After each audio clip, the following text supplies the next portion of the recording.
Et si on arrêtait de passer son temps à vouloir changer les autres? Pendant longtemps, je pensais que si j'expliquais mieux, si j'étais plus patiente, si je trouvais les bons mots, les gens finiraient par changer.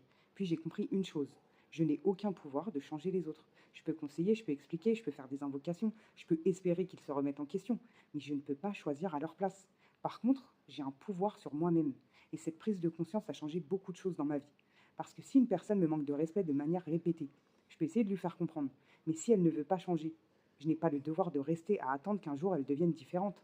Le pouvoir qu'Allah m'a donné, c'est de choisir ce que j'accepte dans ma vie, de choisir les personnes dont je m'entoure, de poser des limites, de prendre de la distance quand c'est nécessaire, parce que certaines personnes, elles finissent par brouiller notre esprit. Elles nous font douter de nous-mêmes, de nos choix, parfois même de notre religion. Et pendant qu'on essaye de les changer, on finit par oublier de vivre notre propre vie, subhanallah. Et il y a un verset qui m'a beaucoup fait réfléchir. Allah ne modifie pas l'état d'un peuple tant qu'il ne modifie pas ce qui est en eux-mêmes. Et je prétends pas expliquer ce verset dans sa profondeur, mais moi, en tout cas, ce qui m'a marqué, c'est qu'Allah, il nous appelle à regarder ce qui est en nous-mêmes. Et je me suis posé cette question. Au lieu de passer mon temps à vouloir changer les autres, qu'est-ce que moi, je peux changer aujourd'hui, à ma hauteur?